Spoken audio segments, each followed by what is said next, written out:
ducadan waxa la akhristaa qof kastoo qof jecel qofka uu jecel yahay marka uu ka safrayo tusaale ahaan carruurtaada markaad ka safraysid odaygaagii markaad ka safraysid odaygu markuu xaaskiisa ka safrayo qofku markuu carruurtiisa ka safrayo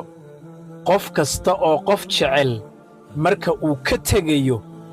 oo ay ilmaynayaan oo laysa sogootinayo oo garoonka laysku dhowaynayo ama marka waxa weeyaan laxdadii ugu dambaysay iyo imbiriqsigii ugu dambaysay dadka isjecel